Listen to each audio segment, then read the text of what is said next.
নামাজে অশুদ্ধ পড়া নামাজ ভঙ্গের প্রথম কারণ, কি বলেন ঠিক না ঠিক? তো আপনি যদি আলহামদু সূরাটাই ঠিক মতন না পড়তে পারেন, আপনার তো নামাজটাই হলো না। আপনার সেদিকে কোনো খেয়াল নাই, নামাজ কিভাবে আমার শুদ্ধভাবে হবে আপনি সেইটাই আপনি চিন্তা ফেকেন নাই। আপনি একটা কোন মুস্তাহাব জিনিস সেইটা নিয়ে আপনি দলাদলি আরম্ভ করে দিয়েছেন। সুতরাং আমি আপনাকে বলবো যে আমিন জোরে আসতে বলা ওইটা ছেড়ে দেন, হ্যাঁ ওই মাসালা রাখেন, আপনি না বলেন আমিন, তাতেও আপনার নামাজ হয়ে যাবে। আপনি আগে আলহামদু সূরাটা শুদ্ধ করার চেষ্টা করেন। অন্তত পক্ষে যে কয়টা সূরা দিয়ে আপনার নামাজ পড়া লাগে, কম হলেও আলাম তারা থেকে নাস পর্যন্ত তো দরকার, কি বলেন ঠিক না? আপনি এই কয়টা সূরা কোনো একজন আলেম ধরিয়া, যাদের কোরআন সহি, এমন একজন আলেম ধরিয়া এরপরে আগে ওই সূরাগুলান শুদ্ধ করেন, এরপরে আসিয়েন যে ভাই হুজুর এখন কি আমিন আমি আসতে বলবো না জোরে বলবো। যেটা আপনার উপরে ফরজ সেটার আপনার কোনো খবর নাই, আপনি সামান্য একটা মুস্তাহাব নিয়ে মারামারি তুলকামাল শুরু করে দিয়েছেন। একদল মানুষ বলে যে নামাজই পড়ি না, সুতরাং আমিন জোরে আর আসতে আলহামদু সূরা শেখারও দরকার নাই, কি বলেন ঠিক না ঠিক? এই জন্য আমি বলবো এই সমস্ত দিকে না যাই আমরা, এই ইউটিউব বিভিন্ন জিনিস এই সমস্ত জিনিসের দিকে না যায়, আমাদের যদি কোনো মাসআলা জানতে মন চায় তাহলে আপনাদের এলাকার সবচেয়ে বড় মাদ্রাসা এই দেওবক মাদ্রাসা, কি বলেন ঠিক না? এখানে বড় বড় হুজুররা নেই, আপনাদের টাকায় মাদ্রাসা পরিচালিত হয় না, আপনারা দান সৎকার করেন না। সুতরাং আপনারা ওই ইউটিউবের দিকে না তাকাইয়া আপনার এই পাশের যে মাদ্রাসা আছে ওখানে যায় জিজ্ঞাসা করবেন যে হুজুর আমি তো এই মাসালাটায় ঠেকছি, আমার এই মাসালাটার সমাধান কি হবে আপনি আমাকে বলিয়া দেন। যদি আপনি দলিল চান আপনাকে দলিল সহকারে তারা বলিয়ে দেবে, যদি না বলে আমার ফোন নাম্বার রাইখে দেবেন, আমাকে ফোন দিয়া বলবেন হুজুর গেছালাম আমাকে দলিল বলে নাই, আমি তাদেরকে জিজ্ঞাসা করব কেন বললেন না দলিলটা আপনি। তো পারবেন তো ইনশাল্লাহ? কোনো মাসআলা বাজলে আপনি আগে আপনার এলাকার যে মাদ্রাসা আছে ওই মাদ্রাসার আলেমদেরকে জিজ্ঞাসা করবেন, এই ইউটিউবের উপরে ভরসা করবেন না। বহুত মানুষ আছে বাংলাদেশের ভিতরে স্ত্রীকে 3 তালাক দিয়েছে, ইউটিউবে প্রচার করে যে 3 তালাক দিলে 1 তালাক হয়, হ্যাঁ এইভাবে করিয়া তারা সংসার চালাইয়া যাচ্ছে, সম্পূর্ণ হারাম। আল্লাহ স্পষ্ট আকারে বলেছেন ফাইন তাল্লাকহা ফালা তাহিল্লু লাহু হাত্তা তানকিহা যাওজান গায়রা, যদি তুমি তোমার স্ত্রীকে 3 তালাক দাও আর একজনের কাছে বিবাহ না দিয়া তুমি তাকে আনতে পারবে না, তোমার জন্য হালাল হবে না, স্পষ্ট কোরআন। আর তারা প্রচার করতেছে যে 3 তালাক দিলে 1 তালাক হয়, আর ওইটা দেখিয়া ওইটার উপরে বিশ্বাস করি আমল করতেছে, যে সন্তান পয়দা হচ্ছে ওটা হচ্ছে জারজ, আর জারজ সন্তান দিয়া কোনোদিন ভালোটার আশা করা যায় না। এই জন্য আপনাদেরকে আমি খুব সতর্কতার সাথে বলবো, প্রায় জায়গায় আমি বলি বর্তমানে আমাদের দেশের ভিতরে একটা বড় ফাসাদ, আমরা মনে করি যে ইউটিউবে কিছু বলতে পারে সেই বিশাল কিছু হয়ে গেছে। এটা একটা আমাদের সমাজের একটা বিশেষ করে যুবক শ্রেণী যারা আছে এদের একটা ধারণা। এই ফিতনা থেকে আমরা সকলে বাঁচার চেষ্টা করি। আমরা আমাদের মাদ্রাসায় যাব, হক্কানি উলামা ইকরামের কাছ থেকে শিখব, শেখার কোনো বিকল্প নাই। আল্লাহ তো বলছেন ফাসআলু আহলা যিকরি ইন কুনতুম লা তা'লামুন, যদি তুমি না জানো তাহলে যারা জানে এদের কাছ থেকে তুমি শিখিয়ে নাও। যারা পড়ায় মাদ্রাসায় কি বলেন, এরা না জানিয়ে পড়ায়, সুতরাং তাদের কাছ থেকে জানবেন যে হুজুর বুখারী শরীফে কি এই রকমের কিছু আছে, থাকলে এটা কেমন হবে আমাকে একটু বলিয়া দেন, আমি তো এই রকমের শুনছি। ইনশাআল্লাহ আপনাকে সহি ব্যাখ্যা তারা বুঝাইয়া দেবে। এই সমস্ত ইউটিউবের পিছনে পড়িয়া আপনারা বিভ্রান্ত হবেন না, সমাজে ফাসাদ করবেন না। বিভিন্ন জায়গার থেকে আমাদের কাছে খবর আসে যে বিভিন্ন মসজিদে বিভিন্ন জায়গায় এরকমের ফাসাদ শুরু হয়ে গেছে। হ্যাঁ, জোরে আমিন বলা আমি নাজায়েজ বলতেছি না, এটা উত্তম। অন্য মাযহাবে, আমাদের মাযহাবে আস্তে বলা উত্তম। সুতরাং আমাদেরও দলিল আছে। হ্যাঁ, তাদেরটাই যে আছে এমনটি না, আমাদের নাই এমনটিও না, তাদেরও আছে আমাদেরও আছে। আমরা বিভ্রান্ত হব না। আল্লাহ আমাদেরকে এই সমস্ত ধোঁকার থেকে আমাদেরকে হেফাজত করুক এবং আমরা যেন সঠিক জিনিসটা শিখে এরপরে আমল করতে পারি। আমি বলবো এই জন্য যে আসলে ভাই, দুনিয়া থেকে আপনিও চলে যাবেন, আমিও চলে যাব, কেউ থাকতে পারবো না। কি বলেন, থাকতে পারবো? তো যাওয়ার আগে আমাদের সঠিকভাবে কিছু আমল করে যাওয়া দরকার। যদি আমার আমলটা বেঠিক হয় তবে এই জিনিসটা কিন্তু যারা আপনাদেরকে বিভ্রান্ত করে, এদের একটা বড় অস্ত্র ধোঁকা দেওয়ার, যে বলে যে এতদিন যা করছেন ওগুলার হাদিস অনুযায়ী হয় না, হাদিসে ওগুলার নাই কিছু, এইটা বলিয়া একটা ধোঁকা দেয়। আপনার আমলটা সঠিকভাবে হাদিসের ভিত্তিতে আপনি করেন। হাদিসের ব্যাখ্যা বিশ্লেষণ এগুলান অনেক কিছু আছে হাদিসের ভিতরে। হাদিসের অনেক প্রকার ভেদ আছে, বিভিন্ন রকমের হাদিস আছে। বুখারী শরীফ ব্যতীত সহিহ হাদিস নাই এমনটি না। আবার বুখারী শরীফের ভিতরে দুর্বল হাদিসও আছে যেটা আপনি জানেন না। হ্যাঁ, আপনাকে ওই সমস্ত হাদিস দিয়েও ধোঁকার ভিতরে ফেলানো হচ্ছে। এই জন্য আমি ওদিকে লম্বা ওদিকে আলোচনা করব না, ওটা আলাদা একটা বিষয়। তো যাই হোক, আমাদের কিছু আখিরাতের পাথেও জোগাড় করা দরকার। আসলে মূলত আল্লাহ আমার মৃত্যুর পরে আমার দিল, আমার আমল, আমার ঈমান, আমার আমল, এই দুইটা জিনিস দেখবেন। কি বলেন, ঠিক না? আমার আমল কেমন ছিল আল্লাহ কিয়ামতের ময়দানে সেটাই আমাকে জিজ্ঞাসা করবে। আল্লাহ বলছেন না যে মান আমিলা সালিহাম মিন যাকারিন আও উনসা ফালানুহইয়ান্নাহু হায়াতান তাইয়্যিবা ওয়ালা নাজজিয়ান্নাহুম। আল্লাহ বলতেছেন যে পুরুষ এবং নারী নেক আমল করে আমার কাছে আসবে, আমি তাদেরকে দুনিয়ায়ও শান্তিতে রাখবো, আখিরাতেও শান্তিতে রাখবো। দুনিয়ার জিন্দেগিও তাদের জন্য সুখকর হবে। আজকের প্রত্যেকটা ফ্যামিলিতে অশান্তি, খেয়াল দেখবেন, কেউ ভালো নাই। কেউ ছেলে নিয়ে অশান্তিতে ভোগে, কেউ মেয়ে নিয়ে অশান্তিতে ভোগে, কেউ ছেলের বউ নিয়ে অশান্তিতে ভোগে, কেউ অর্থনীতি নিয়ে সমস্যার ভিতরে আছে, কেউ শান্তিতে নাই। এর মূল কারণ হলো আপনার আর আমার আমল খারাপ। কি বলেন, ঠিক না ভাই? ঠিক। যার কারণে আমাদের ভিতরে অশান্তি চলে আসছে। এজন্য আমাদের আমলকে দুরুস্ত করা দরকার। এজন্য কবি সুন্দরভাবে বলতেছেন, আমল সে জিন্দেগি বনতি হে জান্নাত ভি জাহান্নাম ভি, ये खाकी अपनी फितरत में ना नूरी है ना नारी। আমলের দ্বারাই আপনার জিন্দেগি গঠন হবে। আপনি মাটির তৈরি, হাজার চেষ্টা যদি আপনি করেন, আপনি নুরির তৈরিও হতে পারবেন না, আগুনের তৈরি হতে পারবেন না। কি বলেন, ঠিক না? আপনি আমি মাটির তৈরি, কিন্তু আপনি আমি যদি আমল করতে পারি তাহলে আপনার আর আমার এই মাটির শরীরটা নূরের তৈরি যারা আছে তাদের থেকেও দামি হয়ে যাবে।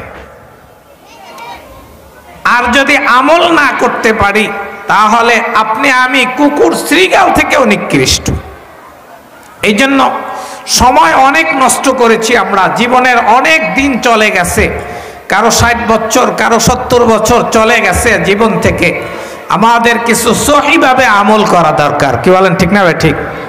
আল্লাহু আকবার। এই আমলের ভিতরে আমি ছোট্ট একটা আমলের কথা আপনাদেরকে বাতায়া যাব। এই আমলটা আপনারা করবেন, এই আমল নিয়ে কোনো ইখতিলাফ নাই। আমি যে আমলটা বলবো এই আমল নিয়ে কারো দ্বিমত নাই। কি আহলে হাদিস বলেন, কি হানফি মাযহাব বলেন, কি শাফি মাযহাব বলেন, কারো ইখতিলাফ নাই। সেই আমলটা হলো আমরা দৈনন্দিন সর্বক্ষেত্রে আল্লাহর রসুলের উপরে দুরূদ শরীফ পাঠ করব। ইনশাআল্লাহ আমরা রাজি আছি না? আল্লাহ বলছেন না, ইন্নাল্লাহা ওয়া মালাইকাতাহু ইউসাল্লুনা আলান নাবিয়্যি ইয়া আইয়ুহাল্লাযীনা আমানু সাল্লু আলাইহি ওয়া সাল্লিমু তাসলিমা। হে ঈমানদারগণ, তোমরা সকলে রাসূলের উপরে দরুদ সালাম পাঠ করতে থাকো। আল্লাহ এবং ফেরেশতা তারাও পাঠ করতেছেন। সুতরাং আমরা সবাই আজকের মাহফিল থেকে একটা আমল শিখব, সেটা হলো উঠতে বসতে আমি দুরূদ শরীফ পড়ব। ইনশাআল্লাহ রাজি আছি তো আমরা? দুরুদের অনেক ফজিলত আছে, তার ভিতরে তিরমিজি শরীফে একটা হাদিস আছে, আল্লাহ রাসূল ফরমান, ইন্না আওলান নাসে বি ইয়াউমাল কিয়ামাতে আকসারুহুম আলাইয়া সালাতা। কিয়ামতের ময়দানে আমি রাসূলের কাছাকাছি বসবে ওই ব্যক্তি যে আমার উপরে দুনিয়ায় বেশি দুরূদ পাঠ করছে। সুবহানাল্লাহ। আল্লাহ রাসূল সাল্লাল্লাহু আলাইহি ওয়াসাল্লাম আরো ফরমান, যদি কোনো ব্যক্তি সকালে 10 বার বিকালে 10 বার আমার উপরে দুরূদ পাঠ করে, না লাতহু শাফাআতি, সে আমার কিয়ামতের ময়দানে সুপারিশ পাওয়া যাবে। সুবহানাল্লাহ। রাসূলের সুপারিশ ছাড়া কেউ মুক্তি পাইতে পারবে কি বলেন? সম্ভব না। রাসূল বলতেছেন, যদি আমার উপরে 10 বার সকালে 10 বার বিকালে দুরূদ পাঠ করো, আমি কিয়ামতের ময়দানে তোমার জন্য আমি আল্লাহর দরবারে সুপারিশ করব। সুবহানাল্লাহ। এর থেকে আর কি চাই? আল্লাহ রাসূলের দুরুদের ফজাইলের হাদিসের অভাব নাই, অগণিত হাদিস। আল্লাহ রাসূল সাল্লাল্লাহু আলাইহি ওয়াসাল্লাম ফরমান, মান সাল্লা আলাইয়া ওয়াহিদাতান সাল্লাল্লাহু আলাইহি আশারা, যদি একবার আমার উপরে দুরূদ পাঠ করো বান্দা, আমি আল্লাহ তোমার উপরে 10টা রহমত নাজিল করি। অন্য রওয়ায়াতে আসছেন, আল্লাহ 10টা গুনাহ মাফ করেন, 10টা মর্যাদা বুলন্দ করে দেন। সুবহানাল্লাহ। দুরুদ অনেক আছে কিতাবের ভিতরে, তার ভিতরে 2-1টা দুরুদ, ছোট ছোট 2-1টা দুরুদ আপনাদেরকে বাতাই, সম্ভব হলে লেখে রাখবেন, যদি লিখতে না পারেন একটু মনে রাখবেন। এরপরে এলাকার যে মাদ্রাসা বা এই মাদ্রাসা বিভিন্ন ইমাম সাহেব হুজুররা আছে, এদের কাছ থেকে শিখে নেবেন, ইনশাআল্লাহ পারবেন তো। একটা দুরুদ আছে যেটাকে বলা হয় দুরুদে শেফা। আমরা বিভিন্ন রোগে আক্রান্ত, আল্লাহ রাসূল সাল্লাল্লাহু আলাইহি ওয়াসাল্লামের এই দুরূদটা যদি আপনি পাঠ করতে পারেন নিয়মিত, আল্লাহ আপনি যে রোগের ন্যায়তে পাঠ করবেন, আল্লাহ আপনার ওই রোগ থেকে আল্লাহ আপনাকে মুক্তি দিয়ে দেবেন। সুবহানাল্লাহ। দুরূদটা একটু বলি, আল্লাহুম্মা সাল্লি আলা মুহাম্মাদ বিআদাদি কুল্লি দাইন ওয়া দাওয়া ওয়া বিআদাদি কুল্লি ইল্লাতিন ওয়া শিফা। মনে থাকবে? আবার বলি, আল্লাহুম্মা সাল্লি আলা মুহাম্মাদ বিআদাদি কুল্লি দাইন ওয়া দাওয়া ওয়া বিআদাদি কুল্লি ইল্লাতিন ওয়া শিফা। আমি দেখেছি আমার বাবার কাছে একজন খুব অসুস্থ মানুষ, যার রোগ সারবে না এমন রোগের রোগী আমার বাবার কাছে আসছে যে হুজুর ভারত গেছি, সব জায়গায় গেছি, এখন আমি হায়াত থেকে একেবারে নিরাশ হয়ে গেছি। আমার আব্বা বলছে, আপনি এই দুরূদটা বেশি বেশি পাঠ করেন, হয়তো বা হতে পারে আল্লাহ আপনাকে মুক্তি দিতে পারে। ওই ব্যক্তি মাত্র 3 মাস আমল করছে, তো আল্লাহ তাকে ওই রোগ থেকে পরিপূর্ণ মুক্তি দিয়ে দিয়েছেন। সুবহানাল্লাহ। এজন্য এটা আমরা শিখতে পারবো না ইনশাআল্লাহ? এভাবে আরো অনেক দুরূদ আছে। ইমাম শাফিঈ রহমতুল্লাহ আলাইহি ফরমান, তার এক ছাত্র থেকে বর্ণনা, যে তার ছাত্র ইমাম শাফিঈ রহমতুল্লাহ আলাইহি যখন ইন্তেকাল করেন, স্বপ্নের ভিতরে দেখেন হুজুরের সাথে সাক্ষাৎ। তো স্বপ্নে জিজ্ঞাসা করতেছেন যে হুজুর, আল্লাহ আপনার সাথে কেমন আচরণ করছেন? কয়, ভাই দেখো, আমি দুনিয়ায় বসে একটা দুরূদ পাঠ করতাম, আল্লাহ ওই দুরূদের উসিলায় আমি মৃত্যুর সাথে সাথে আমার সম্পূর্ণ, আমার কোনো হিসাব নিকাশ, আমার কোনো সওয়াল জবাব হয় নাই, আমাকে ডাইরেক্ট আল্লাহ মাফ করে দিয়েছেন। সুবহানাল্লাহ। দুরূদটা একটু শুনি আমরা ইনশাআল্লাহ। আল্লাহুম্মা সাল্লি আলা মুহাম্মাদ কুল্লামা যাকারাহুজ যাকিরুন ওয়া কুল্লামা গাফালা আন যিকরিহিল গাফিলুন। এভাবে অনেক দুরূদ আছে। একটা দুরূদ আছে, আল্লাহুম্মা সাল্লি আলা মুহাম্মাদ সাল্লাল্লাহু আলা মুহাম্মাদ সাল্লাল্লাহু আলা মুহাম্মাদ। আত-তারগীব আত-তারহিব কিতাবের ভিতরে লেখেন, সাল্লাল্লাহু আলা মুহাম্মাদ এই দুরূদটা যদি কোনো ব্যক্তি দৈনন্দিন বেশি পাঠ করে, হ্যাঁ, আল্লাহ পাক সুবহানাহু ওয়া তাআলা তার উপরে রহমতের 70টা দরজা খুলিয়া দেয়। তো যদি আল্লাহর রহমতের 70টা দরজা আমার উপরে খুলে যায়, কি বলেন, তাহলে আর আমার কোনো চিন্তা আছে? আল্লাহ তার দিলের সমস্ত পেরেশানি আল্লাহ দূর করে দেয় দুরূদের ওসিলায়। আত-তারগীব আত-তারহিব কিতাবের ভিতরে উল্লেখ করেছেন। এজন্য এই দুরূদগুলো আমরা শিখে নেব। আরো অনেক দুরূদ আছে, দুরূদের ফাজাইলের কোনো অভাব নেই। হযরতে আল্লামা শাইখ শিবলি রহমতুল্লাহ আলাইহি, হযরতে আলী রাদিয়াল্লাহু তাআলা আনহু থেকে একটা ঘটনা বর্ণিত আছেন। হযরতে আলী রাদিয়াল্লাহু তাআলা আনহু তিনি একবার হেরম শরীফে মসজিদে কাবার পাশে বসা, তো একটা ভিক্ষুক, ওখানে কিছু কাফেররাও বসা, আল্লাহর রাসূল হিজরতের আগের কথা। তো ওখানে হযরতে আলী রাদিয়াল্লাহু তাআলা আনহু বসা, তো ওই কাফেরদের কাছে যখন গেছে হাত পাততে, তখন কাফেররা আলী রাদিয়াল্লাহু তাআলা আনহুকে টিটকারি করার জন্য পাঠাইয়া দেশে, কয় যা ওই মুন্সি বইয়া রইছে ওই জায়গায়, ওর কাছে যাইয়া চা তোরে হাত বইরা দিয়ে দেবে, কারণ ওরা জানে আলীর পকেটে পয়সা নাই। একটু বেইজ্জত করার জন্য এটা করছে। তো ওই ফকির তো আর বোঝে নাই, আয়েশা হযরতে আলী রাদিয়াল্লাহু তাআলা আনহুর কাছে হাত পাচ্ছে যে ফি সাবিলিল্লাহ, আল্লাহর রাস্তায় কিছু আমাকে দান করেন। হযরতে আলী রাদিয়াল্লাহু তাআলা আনহু, আল্লাহু আকবার, তিনি কাফের দিকে তাকায়া বুঝতে পারলেন যে আসলে আমাকে না, আমি যে মুসলমান, আমি যে মুহাম্মদুর রাসূলুল্লাহর উপরে ঈমান এনেছি, মুহাম্মদুর রাসূলুল্লাহকে বেইজ্জত করার জন্য এখানে পাঠাইছি। এই জন্য হযরতে আলী রাদিয়াল্লাহু তাআলা আনহু ওই ভিক্ষুককে বললেন, তোমার হাত দুইটা বাড়াইয়া দাও।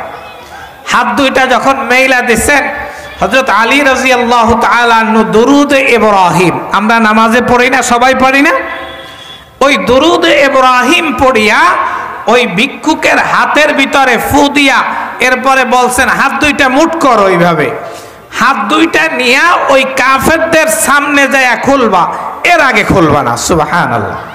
তো যখন কাফেরদের সামনে হাত খুলছে, খোলার সাথে সাথে দেখে যে দুই হাতে দুইটা মণিমুক্তা। কাফেররা আশ্চর্য হয়ে গেল যে এই মণিমুক্তা কোথায় পাইল। আল্লাহু আকবার কাবীরা। তো হযরতে আলী রাদিয়াল্লাহু তাআলা আনহুকে জিজ্ঞাসা করলেন, তুমি কোথায় পাইলা? হযরতে আলী রাদিয়াল্লাহু তাআলা আনহু বললেন, আমার দীর্ঘ বিশ্বাস তোমরা আমাকে বেইজ্জত করার জন্য পাঠাইছো, আর আমার বিশ্বাস আছে মুহাম্মদুর রাসূলুল্লাহকে আল্লাহ দুনিয়ায়ও বেইজ্জত করবেন না, আখিরাতে তো নাই, যার কারণে আমি তার দুরূদ পাঠ করে হাতে ফু দিছি, আমি পরীক্ষা করার জন্য যে আল্লাহ মুহাম্মদুর রাসূলুল্লাহকে বেইজ্জত করেন নাকি দামি বানান। আমি দেখলাম যে আল্লাহ মুহাম্মদুর রাসূলুল্লাহকে বেইজ্জত করেন নাই, আল্লাহ তাকে দামি বানায়া দিয়েছেন। সুবহানাল্লাহ, আল্লাহু আকবার। হযরতে শাইখ শিবলি রহমতুল্লাহ আলাইহি ফরমান, আমি একবার বাইতুল্লাহর চারপাশে তওয়াফ করতেছি আর দেখতেছি যে একটা বাচ্চা ওতে শুধু তওয়াফ করে আর শুধু দুরূদ পড়ে, সাল্লাল্লাহু আলা মুহাম্মদ, সাল্লাল্লাহু আলা মুহাম্মদ, সাল্লাল্লাহু আলা মুহাম্মদ।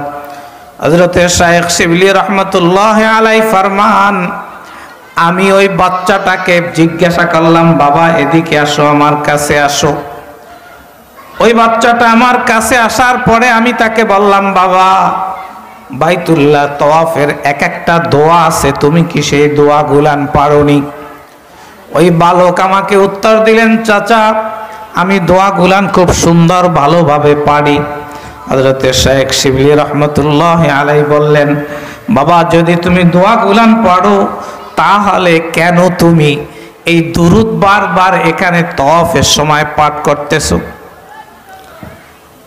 যখন ওই যুবককে জিজ্ঞাসা করলেন শাইখ শিবলি রহমতুল্লাহ আলাইহি, তখন যুবক উত্তর দিলেন, চাচা আমি দুরূদের যে একটা মহত্ব, একটা ফজিলত আমি স্বচক্ষে দেখেছি, যার কারণে আমি দুরূদকে ছাড়তে পারতেছি না।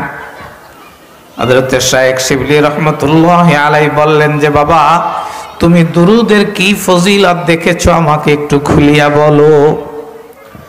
ওই বালক বলতেছেন, চাচা আপনি একটু পাশে চলেন, পাশে গিয়ে আপনাকে আমার বিষয়টা আমি বলতেছি। যখন পাশে গেলেন, আল্লাহু আকবার কাবীরা, হযরত শাইখ শিবলি রাহমাতুল্লাহ আলাইহি ফরমান, আমি দেখতেছি ওই বালকের চেহারা কেমন যেন আস্তে আস্তে পরিবর্তন হয়ে যাচ্ছে। আমি জিজ্ঞাসা করলাম, তোমার চেহারার এই অবস্থা হচ্ছে কেন? তুমি কি বলবা আমাকে বলো তাড়াতাড়ি। ওই যুবক আমাকে বলতেছে, চাচা আমি আর আমার বাবা দুইজনে হজের সফরের জন্য বের হয়েছি ঘর থেকে। বের হওয়ার পরে আমরা যখন ইরাকের ভিতরে আসি, আসার পরে হঠাৎ করে আমার বাবা ইন্তেকাল করেন। আমার বাবা ইন্তেকাল করার পরে আমি হঠাৎ করে একেবারে দিশেহারা হয়ে যায়। আমি কি করব আমি বুঝতে পারিনি। আমি চিন্তায় পড়ে গেলাম। কিছুক্ষণ পরে আমি আমার বাবার মৃত্যু বাবার কাছে যখন গেলাম, তখন আমার অবস্থা আরো খারাপ হয়ে গেল। শাইখ শিবলি রহমতুল্লাহ আলাইহি ফরমান, আমি জিজ্ঞাসা করলাম, কেন খারাপ হলো, কি হয়েছে তোমার বাবার?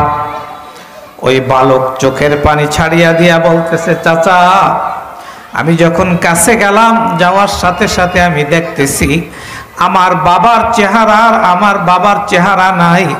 আমার বাবার চেহারাটা একেবারে শুয়ারের চেহারার মতন হয়ে গেছে।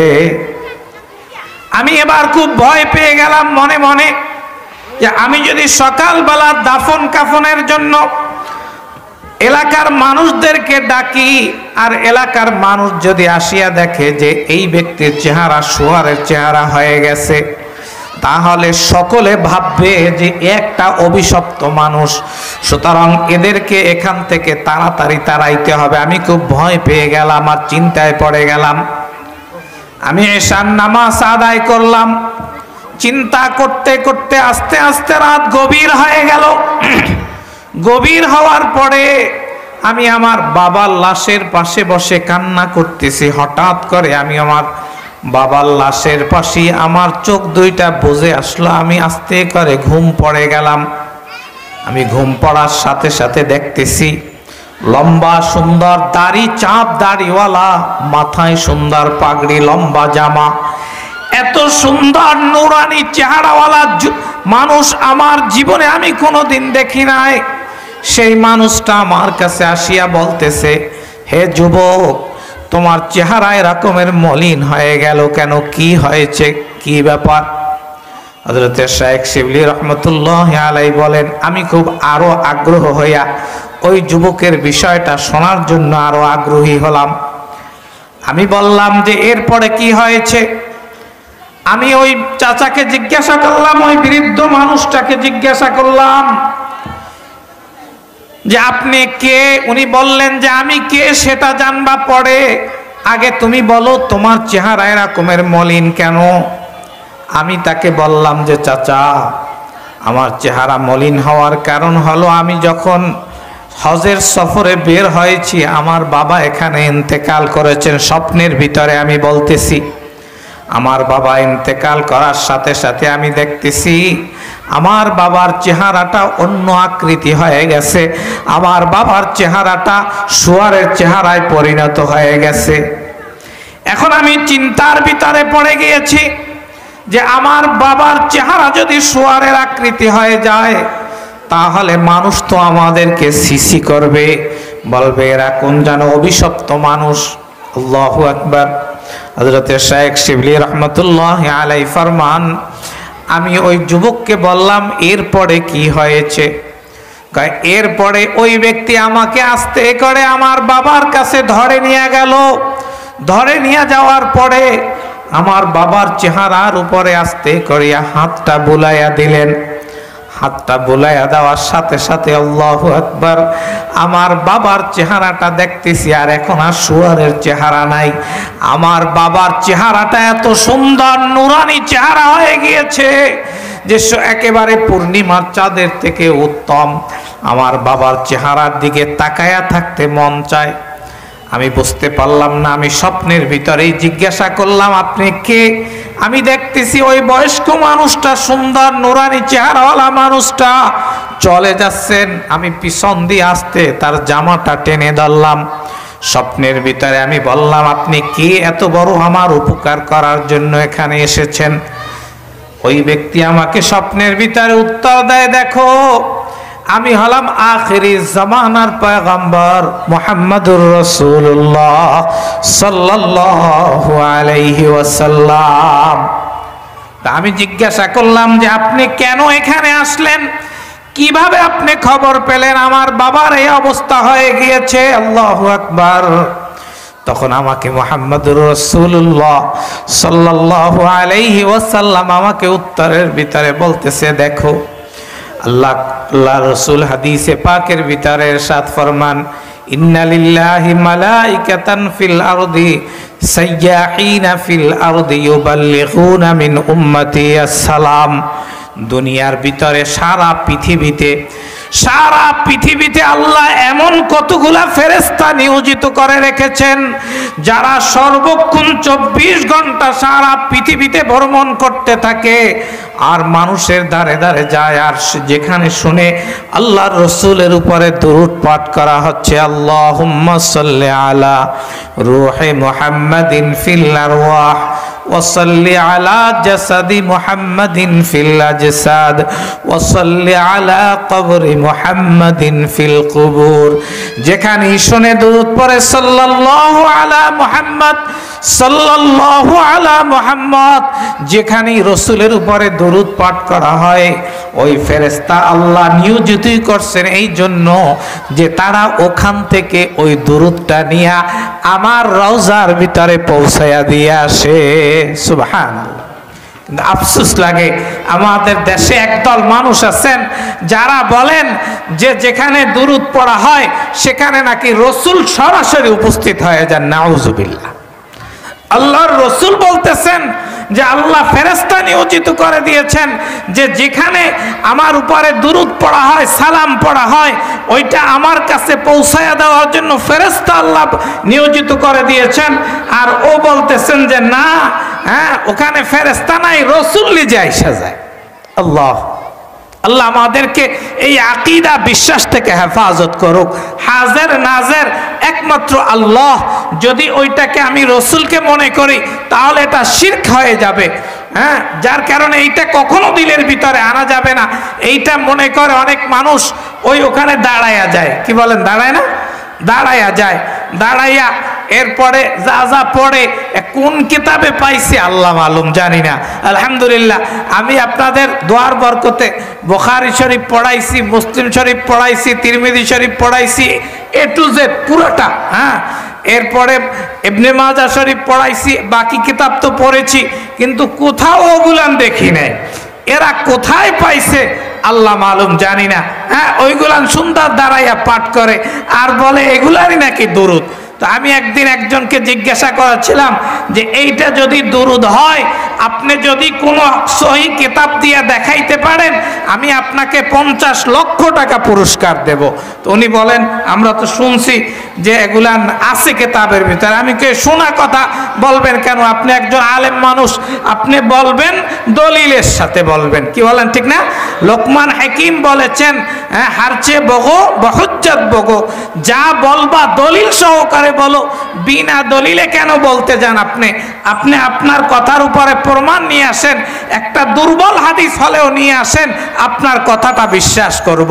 উনি চুপ করে গেলেন। এই জন্য ওই জাতীয় মানুষের পিছনেও ঘুরবেন না, হ্যাঁ, যারা এমনটি কথা বলে। তো যাই হোক, হযরতে শাইখ শিবলি রহমতুল্লাহ আলাইহি বলতেছেন, আমি ওই যুবকের দিকে তাকায় রইলাম।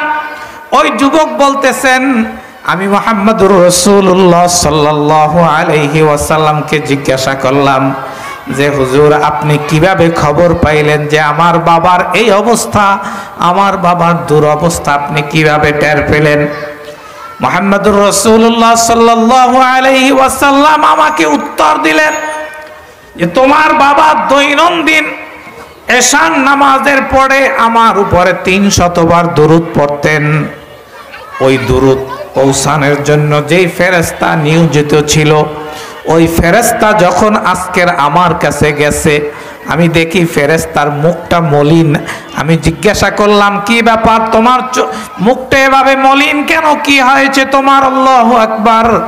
তখন তিনি আমাকে উত্তরের ভিতরে বললেন যে আপনার উপরে দুরূদ পাঠ করতেন, তিনি দুনিয়া থেকে বিদায় নিয়ে গেছেন, যার কারণে আমি আপনার কাছে তার দুরূদ আজকের পৌঁছাইতে পারিনি। তবে এর থেকেও আরো একটা দুঃসংবাদ রয়েছে, সেটা হলো যে দুরূদ পাঠ করতেন, দুনিয়াতে এমন কোন গুনার কাজ করেছেন যার কারণে আল্লাহ তার মৃত্যুর পরে চেহারা পরিবর্তন করিয়া শুয়ারের চেহারা বানাইয়া দিয়েছেন। মুহাম্মদুর রাসূলুল্লাহ সাল্লাল্লাহু আলাইহি ওয়াসাল্লাম ওই যুবককে বলতেছেন, দেখো আমি আর মদিনার ভিতরে শুয়ে থাকতে পারলাম না। আল্লাহু আকবার। যে আমার উম্মত আমাকে ভালোবাসিয়া জীবনে কোনোদিন এশার নামাজের পরে 300 বার দুরূদ শরীফ না পড়িয়া ঘুমায় নাই, সেই উম্মতের এই দুর্দশা হবে, আমি সেইটা সহ্য করতে পারি নাই। যার কারণে আমি সেই মদিনা থেকে এখানে চলে আসছি তোমার বাবার কাছে। আল্লাহু আকবার। ওই যুবক ডাক দিয়া বলতেছেন, হুজুর আমি বিশ্বাস করতে পারতেছি না। হযরত শাইখ শিবলি রহমতুল্লাহ আলাইহি আস্তে 2 চোখের পানি ছাড়িয়া দিলেন যে তুমি আমাকে কি শোনাইতেছো? ওই যুবক বলেন, আমার ঘুমটা ভেঙে গেল, আমি ঘুম থেকে জাগ্রত হয়ে গেলাম। আমি ঘুম থেকে জাগ্রত হওয়ার পরে আমি আমার বাবার চেহারার দিকে তাকায়া দেখি, স্বপ্নের ভিতরে আমি যেভাবে আমার বাবার চেহারাকে দেখেছি, নুরানি উজ্জ্বল চেহারা, আমার বাবার চেহারা তার থেকেও আরো বেশি উজ্জ্বল। হযরত শাইখ শিবলি রহমতুল্লাহ আলাইহি ফরমান, এরপরের কি হয়েছে আমাকে আরেকটু বলো। ওই যুবক ডাক দিয়া বলতেছেন, হুজুর এরপরে যা হয়েছে, ফজরের নামাজ যখন আমরা আদায় করলাম, মুয়াজ্জিন আযান দিয়া দিল, আমি নামাজের পরে দেখতেছি হাজার হাজার মানুষ, লক্ষ লক্ষ মানুষ চারদিক থেকে পাগলের মতন ছুটে আসতেছে, পাগলের মতন আমার বাবার দিকে ছুটে আসতেছে। কেউ আসিয়া আমার বাবাকে দাফনের ব্যবস্থা করার জন্য কবর খনন করতেছে, কেউ আবার বাঁশ কাটার কাজে লিপ্ত, কেউ আবার আমার বাবার কাফনের ব্যবস্থা করতেছেন, কেউ আবার গোসলের ব্যবস্থা করতেছেন। আমি কিছুই বুঝতে পারলাম না, আমি শুধু হতবাক হয়েছে রয়েছে, কি ব্যাপার, এরকমের কেন করতেছে সবাই। একজনকে জিজ্ঞাসা করলাম, চাচা কেউ তো আমার কাছে আসেন না, আমার বাবা মারা গেল, আপনারা তো সবাই আমার বাবাকে দাফন করার জন্য ব্যস্ত, কি ব্যাপার, কি হয়েছে? ওই বৃদ্ধ ব্যক্তি আমাকে উত্তর দিলেন, দেখো আজকের আমরা রাত্রবেলা যখন ঘুমিয়েছি, স্বপ্নের ভিতরে আল্লাহ আমাদেরকে দেখায়া দিয়েছেন যে তোমাদের এলাকার ভিতরে আমার এক রাসূলের আশিক ইন্তেকাল করেছেন, আমার এক রাসূলের আশিক ইন্তেকাল করেছেন। যদি কোনো ব্যক্তি তার জানাজা, তার কাফন দাফনের ব্যবস্থার ভিতরে লেগে যায়, আল্লাহ তার জীবনের সমস্ত গুনাহগুলা মাফ করে দিবেন। আমরা সকলে এইটা স্বপ্নে দেখেছি। এইটা স্বপ্নে দেখার পরে আমরা সবার ঘুম ভেঙে গেছে, আমরা আর বিছানায় থাকতে পারি নাই। এই সুবর্ণ সুযোগ আমরা হাতছাড়া করতে রাজি না, যার কারণে আমরা সকলে এখানে চলে আসছি। আমার বাবার লাশ দাফন করার পরে আমি একবার মনস্থ করলাম যে আমি দেশে চলে যাব। আবার ভাবলাম যে না, আমি যেহেতু আমি হজের উদ্দেশ্যে বের হয়েছি, আর আমি যাকে স্বপ্নে দেখেছি আমি তার রওজা জিয়ারত না করে আমি বাড়িতে ফিরবো না, যার কারণে আমি এখানে আসছি। হুজুর এই জিনিসটা আমি দেখার পরে আমার দিলের ভিতরে আত্মবিশ্বাস এমন হয়ে গিয়েছে যে আমি আর জীবনে কোনোদিন দুরূদ ছাড়া অন্য কোনো দোয়া পড়তে পারবো না। যার কারণে তওয়াফের যত দুরূদ আছে আর তওয়াফের যত দোয়া আছে আমি সব বাদ দিয়া আমার মুখে সব সময়ের ভিতরে আমার মুখের ভিতরে চলতে থাকে দুরূদ শরীফ। আমি জিজ্ঞাসা করলাম, তোমার বাবা কোন দুরূদ পাঠ করতেন, আমাকে একটু বলতে পারবানি? ওই বালক, ওই যুবক আমাকে বললেন, হ্যাঁ আমি বলতে পারবো। আমার বাবা সলাতে তুনাজ্জিনা একটা দুরুদ আছে, দুরুদে তুনাজ্জিনা বলা হয় যেটাকে, আল্লাহুম্মা সাল্লি আলা সাইয়্যিদিনা সালাতান তুনাজ্জিনা বিহা মিন জামিইল আহওয়ালি ওয়াল আফাত ওয়া তাকজিলানা বিহা মিন জামিইল হাজাত ওয়া তুতাহহিরুনা বিহা মিন জামিইস সাইয়্যাত ওয়া তারফাউনা বিহা ইনদাকা আ'লা দারাজাত ওয়া তুবাল্লিগুনা বিহা আকসাল গায়াত মিন জামিইল খায়রাতি ফিল হায়াতি বাদাল মামাত ইন্নাকা আলা কুল্লি শাইইন কাদির।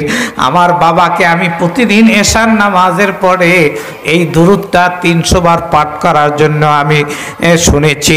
আমি এক কিতাবের ভিতরে দেখেছি, এক রিসালার ভিতরে দেখেছি, আল্লাহ যদি আপনাকে কঠিন কোনো বিপদের ভিতরে ফেলায় আর আপনি যদি এই দুরূদ 300 বার পাঠ করি আল্লাহর দরবারে দোয়া করেন, আপনার অর্থনৈতিক সমস্যা, আপনার ব্যবসা বাণিজ্যে তরাক্কি হয় না, আপনার মেয়ের বিবাহ হয় না, আপনার ছেলের কোনো কর্ম জুটে না, আপনার ঘরের ভিতরে অশান্তির কোনো অভাব নাই, আপনি যদি এই দুরূদ 300 বার পাঠ করে আল্লাহর দরবারে দোয়া করতে পারেন, আল্লাহ পাক সুবহানাহু ওয়া তাআলা অতি সত্বর আপনার ওই মুসিবত থেকে আপনাকে হেফাজত করবেন।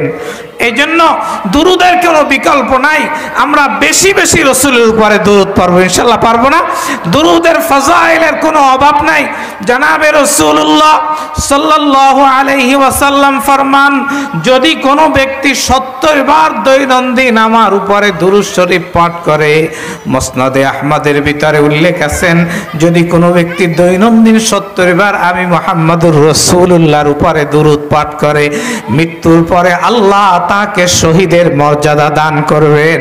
কাশকুল কিতাবের ভিতরে হযরতে মুফতি শফি সাহেব রহমতুল্লাহ আলাই, হযরতে আল্লামা তাকি উসমানী সাহেব রহমতুল্লাহ দামাত বরকাতুহুমের বাবা, তার লিখিত একটা কিতাব কাশকুল নামক একটি কিতাবের ভিতরে সুন্দর একটা কথা উল্লেখ করেছেন।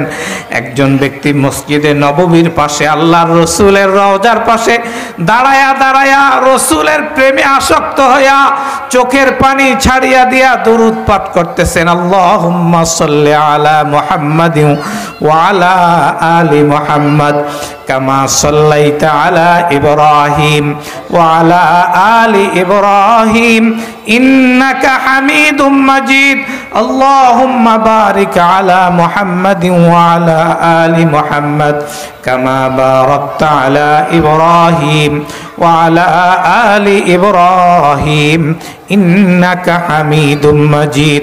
রাসূলের রওজার পাশে দাঁড়ায় আসসালাতু ওয়াসসালামু আলাইকা ইয়া রাসূলুল্লাহ বলতেছেন আর কান্না করতেছেন। পাশ দিয়ে একটা শিয়া লোক হাঁটিয়া যাচ্ছেন।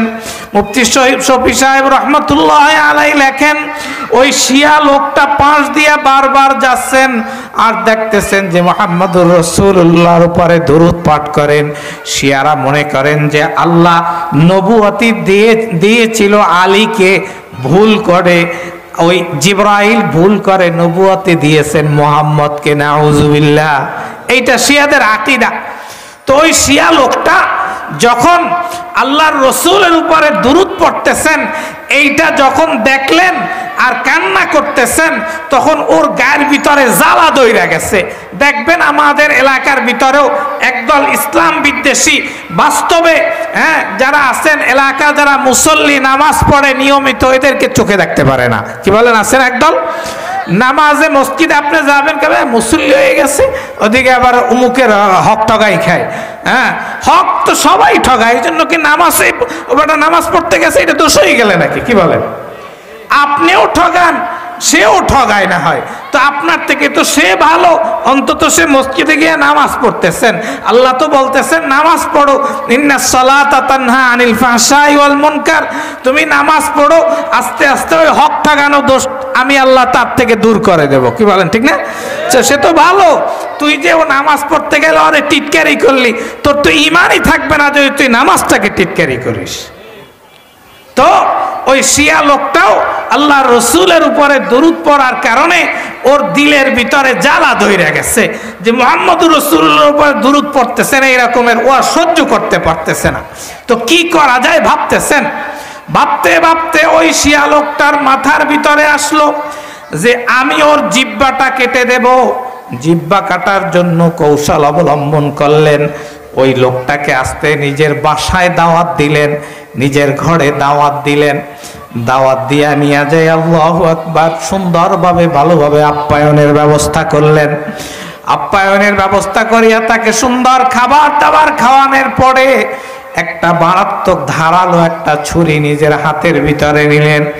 হাতের ভিতরে নিয়ে আল্লাহু আকবার ওই ঘরের ভিতরে ওই লোকটাকে শোয়াইয়া নিজে জোর করিয়া দড়িয়া ওই মুসলমান রসুলের আশেকের জিহ্বাটাকে কেটে দিয়েছে।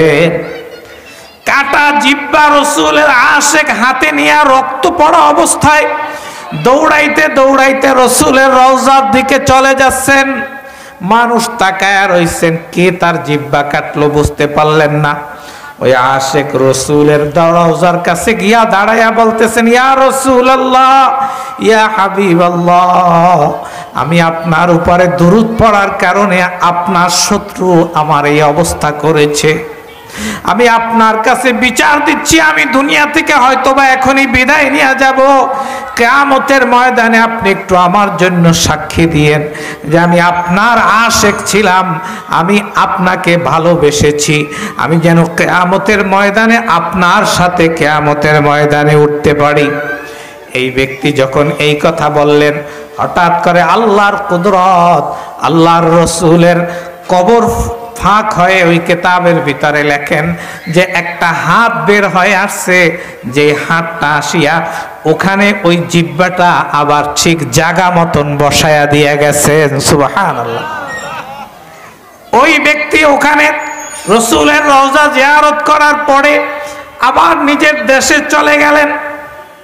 বেশ কয়েক বছর পরে আবার হজের উদ্দেশ্যে আসলেন। হজ করার পরে যখন মদিনায় আসলেন, মদিনায় আসিয়া রসুলের রওজার পাশে দাঁড়াইয়া দাঁড়াইয়া দুরূদ পড়তেছেন।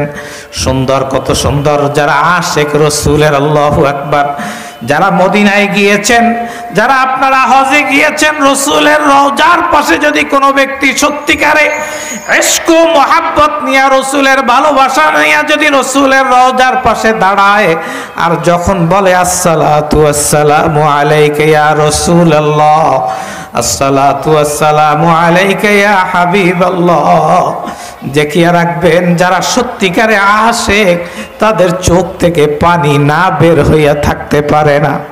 কান্না করতে করতে করতে করতে বেহুশ হয়ে যায় আল্লাহর আশেকরা। এই জন্যই তো বলেন, দেখা দো ইয়া ইলাহি মদিনা कैसे बसती है कि जिसमें रात दिन मौला तेरी रहमत बरसती है। ও খোদা, তুমি একটু দেখায় দাও যেখানে সব সময় তোমার রহমত নাজিল হয়। রহমতুর রসুল, দয়ার নবী, মায়ার নবী যেই মদিনায় শায়িত আছে, প্রত্যেকটা মুসলমানের দিলের ভিতরে তামান্না আকাঙ্ক্ষা যদি না থাকে আমি কাবায় যাব, আমি রসুলের রওজা জিয়ারতে যাব, এই আকাঙ্ক্ষা যদি কারো দিলের ভিতরে না থাকে, আমি মনে করি তার ঈমান নাই, তার ঈমান দুর্বল, তার ঈমান দুর্বল। ওই দুর্বল ঈমান নিয়ে আল্লাহর দরবারে যাওয়ার, রসুলের সুপারিশ পাওয়ার আশা করাটাও ভুল। প্রতিদিন রাত্রবেলা অন্তত পক্ষে যখন শুইতে যাবেন, যখন নামাজে যাবেন, আল্লাহর দরবারে যতদিন বেঁচে থাকবেন আল্লাহর দরবারে দোয়া করবেন, আল্লাহ আমি গরিব মানুষ, আমার কোনো টাকা নাই, পয়সা নাই, আল্লাহ তুমি আমাকে রসুলের রওজা জিয়ারত না করাইয়া, রসুলের রওজার পাশে দাঁড়াইয়া সালাম না দেওয়া পর্যন্ত আল্লাহ তুমি আমাকে কবরে নিও না। আল্লাহর কাছে একটু দোয়া করবেন। যদি দুই চোখের পানি ছাড়িয়া দোয়া করেন, ইনশাআল্লাহ অবশ্য অবশ্য আল্লাহ দোয়া কবুল করবেন। আমি 2012 সালে যখন প্রথমে হজে যাই, একটা মহিলা দেখতে উনি একেবারে গরিব বোঝা যাচ্ছে। আমি ওই মহিলা আমাকে বলতেছে, বাবা তুমি একটু দাঁড়াও, আমি একটু বসি। গাড়িতে খুব অবস্থা, যারা হজে গেছেন জানেন, হ্যাঁ, মুজদালিফা যখন আরাফা থেকে নিয়ে আসে তো ওই মহিলা আমাকে জিজ্ঞাসা করতেছেন যে তোমার বাড়ি কোথায়? আমি বললাম আমার বাড়ি বরিশাল। আমি কই চাচি আপনার বাড়ি কোথায়? আমার বাড়ি বগুড়া। আমি বলি আপনি কি কারোর সাথে হজে পাঠাইছে আপনাকে, না আপনি নিজের খরচায় আসছেন? তো মহিলা বলতেছে বাবা আমার ছোটবেলা থেকে দিলের একটা তামান্না ছিল যে আমি হজে যাব, আমি রসুলের রওজায় সামনে দাঁড়াইয়া সালাম দেব, আমি বাইতুল্লাহ তওয়াফ করব। যার কারণে আমি আমার যখন বুঝ হয়েছে তখন থেকে নিয়ে আমি টাকা জমানো আরম্ভ করছি, যে 1 টাকা 2 টাকা 5 টাকা 10 টাকা কইরা কইরা আমি জমানো আরম্ভ করছি। আমার উদ্দেশ্য ঘর করা না, আমার উদ্দেশ্য ছেলে বিবাহ করা নয়, আমার উদ্দেশ্য হলো আমি একটু রসুলের রওজা জিয়ারত করব। সুবহানাল্লাহ। আমার টাকা জোগাড় হতে হতে আমি সারা জীবন বসিয়া মাত্র 70,000 টাকা আমি জোগাড় করতে পেরেছি। কিন্তু আমি জানি না আল্লাহ আমার দোয়া কবুল করেছেন। আমার বাড়ির একজন মুরব্বী এক মহিলা, উনি মারা গেছেন, ওনার ছেলেরা খুব পয়সাওয়ালা। আমি তার সুন্দরভাবে গোসল কাপড় দাপন সুন্দর সব কিছু ব্যবস্থা করেছি। আমি তার গোসল দিয়েছি। গোসল দিয়ে আমি যখন তাকে বিদায় দিয়ে দিলাম, ওদিনকার রাত্রবেলা ওই মহিলার সন্তানদেরকে আল্লাহ স্বপ্নে দেখাইয়া দিয়েছেন যে তোমার মাকে যে মহিলা গোসল দিয়েছে তোমরা তাহাকে একটু মদিনায় পাঠানোর ব্যবস্থা করিয়া দাও। ওই মহিলা আমাকে বলতেছেন, আমি বলতেছি আপনি সত্য বলেন, আপনি কিন্তু হজের এহরাম পড়া। আমার পাশে আমার ছোট ভাই দাঁড়ানো সাক্ষী, আমার ছোট ভাইও তাকায়া রয়েছে। আমি কি আপনি সত্যি বলতেছেন নাকি? হ্যাঁ বাবা আমি সত্যি বলতেছি। এরপরে আমি হজে আসলাম, টাকা অল্প 2.5 লাখ টাকা, আমি তাদেরকে 1 লক্ষ টাকা দিয়েছি, তারা বাকি 1.5 লাখ দিয়ে আমাকে পাঠাইয়া দিয়েছেন এখানে। এরপরে আমি এখানে আইসা দোয়া করেছি, দোয়া করতেছি আল্লাহ যেন আমাকে আরো এখানে নিয়ে আসে। আমরা আশ্চর্য হয়ে গেলাম যে সত্যিকারে যদি কোনো ব্যক্তি আল্লাহর কাছে বলতে পারে যে আল্লাহ আমি তোমার ঘরে যাব, আমি তোমার রসুলের রওজার সামনে দাঁড়ায় আমি সালাম দিব, যদি কোনো ব্যক্তি সত্যিকারে আল্লাহর কাছে চাইতে পারে, আর যদি চেষ্টাও নিজের ভিতরে থাকে, চাইলাম শুধু আর 1 টাকাও জমাইলাম না, শুধু ব্যাংকের সুদ উঠাইয়া খাইলাম, বাইতুল্লাহ গেলে টাকা খরচ হইবে 7 লাখ টাকা, কইমা যাবে, খাবো কি? কি বলেন ঠিক না? এই চিন্তা যদি দিলের ভিতরে থাকে, জীবনেও আল্লাহ আপনাকে কবুল করবেন না বাইতুল্লাহর জন্য, রসুলের রওজার জন্য। নিয়ত ঠিক থাকতে হবে, সাথে সাথে চেষ্টাও থাকতে হবে। কি বলেন ঠিক না ভাই? ঠিক। আমি চেষ্টা করবো সাইয়ু মিন্নি ওয়াল ইতমামু মিনাল্লাহ, আমি চেষ্টা করব, পুরা করার মালিককে আল্লাহ, আমার চেষ্টা করব, পুরা করবে আল্লাহ। আমি চেষ্টা না করিয়ে ঘরে বসে রইলাম, হ্যাঁ আল্লাহ তো আমাকে মুখের ভিতরে ভাত ঢুকিয়ে দেবে না। কি বলেন? দিবে? দিবে না। আমার চেষ্টা থাকতে হবে, আল্লাহ আমাকে ওখানে নিয়ে যাবে। তো হযরতে মুফতি শফি সাহেব রহমতুল্লাহ আলাইহি লেখেন, কাশকুল কিতাবের ভিতরে লেখেন যে ওই ব্যক্তি আবার কয়েক বছর পরে রসুলের রওজার পাশে আসছেন। রসুলের রওজার পাশে আসিয়া যখন দুরূদ পড়তেছেন, দাঁড়াইয়া দাঁড়াইয়া হঠাৎ করে দেখতেছেন একটা যুবক তার আসিয়া পা 2টা জড়াইয়া ধরছেন, পা 2টা জড়াইয়া ধরিয়া কান্না করতেছেন আর বলতেছেন চাচা আমার বাড়ি আপনাকে যেতেই হবে। ওই ব্যক্তি বলতেছেন একবার ধোকার ভিতরে পড়েছি, আল্লাহ আমাকে বাঁচাইছেন, আর ধোকায় পড়ব না, আমি যাব না। ওই যুবক বারবার বলতেছেন চাচা আপনাকে যেতেই হবে আমার সাথে। আল্লাহু আকবার। যখন অনেক পীড়াপিড়ি করলো তখন দেখতেছেন যে ওই যুবকটা তাকে যেই বাড়ির দিকে ওই লোকটা নিয়ে গেছিল সেই বাড়ির দিকে নিয়ে যাচ্ছে। ওই লোকটা পথিমধ্যে দাঁড়াইয়া গেলেন, যুবক আবার পায়ে পড়ে গেলেন যে চাচা আপনাকে যেতেই হবে আমার কাছে, আমার বাড়িতে। আমি আল্লাহু আকবার। ওই ব্যক্তি বলতেছেন আমি যাইতে যাইতে যখন তার বাড়িতে গেলাম, বাড়িতে যাওয়ার পরে খাবার দাবার সারার পরে আমার মনের ভিতরে ভয় জাগলো যে মনে হয় আমার সাথে আবার সেই আচরণ করবে, কিন্তু না, দেখি তার সম্পূর্ণ উল্টা। ওই যুবকের চোখের পানি আর বন্ধ হয় না। ওই যুবকটা আমাকে ধরিয়া একটা পাশের ঘরের ভিতরে নিয়ে গেল, নিয়ে যাইয়া দেখায় যে একটা খাঁচার ভিতরে একটা বানর বন্দি অবস্থায় আছেন। বানরটার চোখ দিয়া পানি পড়তে পড়তে একেবারে ঘা হইয়া গেছে। আমি কিছু বুঝতে পারলাম না।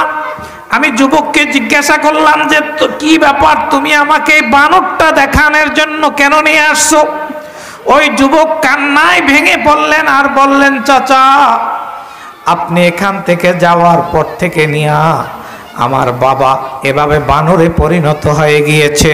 আমার বাবাকে আমরা এই খাঁচার ভিতরে বন্দি করে রাখেছি, এখানে খাবার দেই, এখানেই খায়, শুধু চোখ থেকে পানি পড়ে, কিছু বলতে পারে না। আল্লাহু আকবার।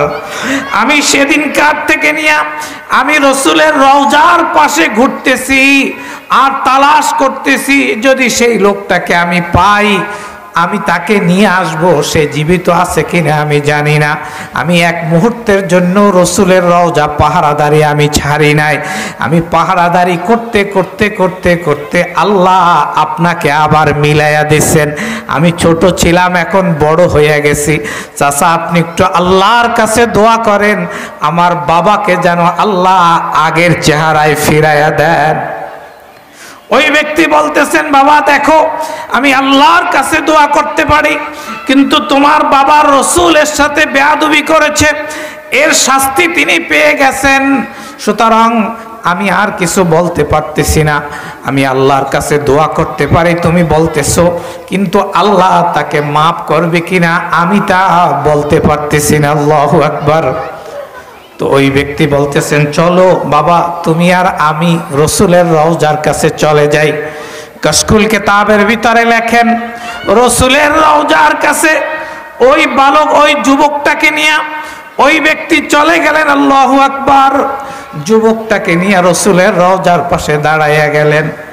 রসুলের রওজার পাশে দাঁড়াইয়া এবার ওই বৃদ্ধ ব্যক্তি বলতেছেন, ইয়া রাসূলুল্লাহ, ইয়া হাবিবাল্লাহ, আপনার হাদিসের ভিতরে আপনি বলেছেন যদি কোনো সন্তান নিজের মা বাবার পক্ষ থেকে যদি আল্লাহর দরবারে ক্ষমা চায় আল্লাহ মাফ করিয়া দেয়।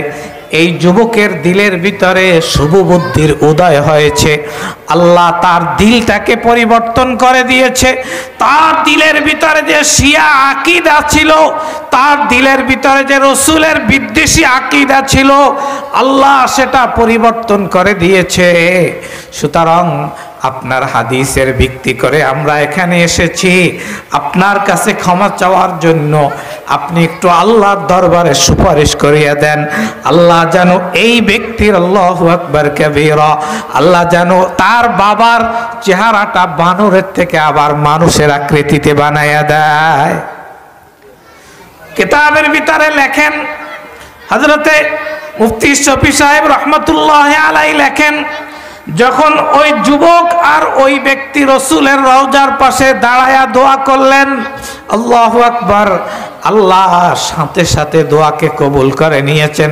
আসলে কি ভাই, আপনি আমি আল্লাহর কাছে দোয়া করতে বুঝি না, চাইতে বুঝি না। যদি আপনি আমি আল্লাহর কাছে চাওয়ার মতন চাইতে পারি, যদি আপনি আমি আল্লাহর কাছে সঠিকভাবে চাইতে পারি, আল্লাহ আপনাকে আমাকে দেওয়ার জন্য প্রস্তুত। আল্লাহ তো বলতেছেন, হর গরিনে দেনে কো তৈয়ার হ্যায়, जो ना मांगे उससे तू बेजार है। তবে চাওয়ার জন্য শর্ত হলো, দোয়া কবুলের জন্য শর্ত হলো আগে কিছু রসুলের উপরে দুরূদ পড়িয়া নেওয়া। কি বলেন, আছে না কিতাবের ভিতরে? হাদিসের ভিতরে আসছেন, আল্লাহর রসুল ফরমান, যদি কোনো বান্দা আল্লাহর কাছে দোয়া করে আর দোয়ার ভিতরে যদি দুরূদ না পড়ে, দোয়ার ভিতরটা যদি দুরূদ থেকে খালি থাকে, কিতাবের ভিতরে লেখেন ওই দুরূদ, ওই দোয়া আসমানে ওঠে না, ওই দোয়াটা আসমান আর জমিনের মাঝে লটকায়িত অবস্থায় থাকে, আল্লাহর দরবারে কবুল হয় না। এই জন্য দোয়া করার শুরুতে, মোনাজাতের শুরুতে বলবো আলহামদুলিল্লাহি রাব্বিল আলামিন ওয়াসসালাতু ওয়াসসালামু আলা সাইয়্যিদিল আম্বিয়া ওয়াল মুরসালিন। মনে থাকবে তো দোয়ার নিয়ম? হ্যাঁ, কি বলবো প্রথমে? অনেকে আমরা দোয়া করি আল্লাহুম্মা আমিন, আল্লাহুম্মা আমিন না। দোয়ার সুন্নাত তরিকা হলো প্রথমে আল্লাহর প্রশংসা, এরপরে আল্লাহর উপরে দরুদ। প্রথম আল্লাহর রসুলের উপরে দরুদ, প্রথমে আল্লাহর প্রশংসা, এরপরে আল্লাহর রসুলের উপরে দুরূদ। যদি আমি রসুলের উপরে দুরূদ দিয়া, এরপর আল্লাহর প্রশংসা, এরপরে রসুলের দুরূদ দিয়া যদি আমি দোয়া সত্যিকারে আল্লাহর কাছে চাইতে পারি, আল্লাহ বলতেছেন উদউনি আস্তাজিব লাকুম, বান্দা আমাকে তুমি ডাকো।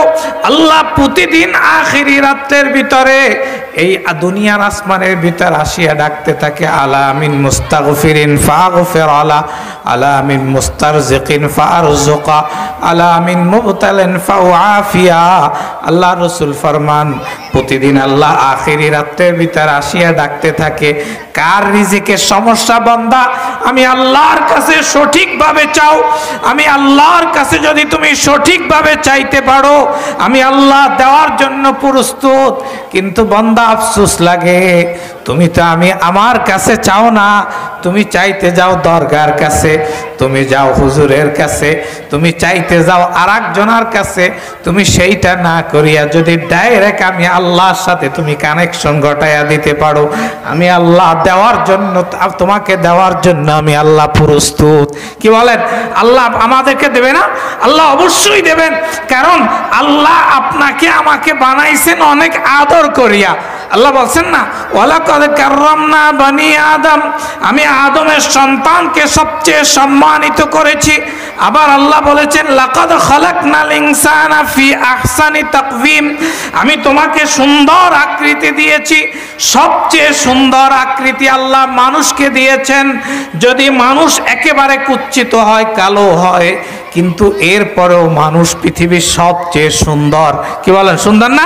আল্লাহ ঘোষণা দিয়েছেন সবচেয়ে সুন্দর তোমাকে বানাইছি, আবার সবচেয়ে সম্মানিত বানাইছি। আবার আল্লাহ আমাদেরকে সম্মানিত তো বানাইছেনই, আবার সাথে সাথে আল্লাহ আমাদেরকে মুসলমান বানাইছেন, আল্লাহর পরিচয় দিয়েছেন। আমরা সকলে বিশ্বাস করি লা ইলাহা ইল্লাল্লাহ, লা ইলাহা ইল্লাল্লাহ।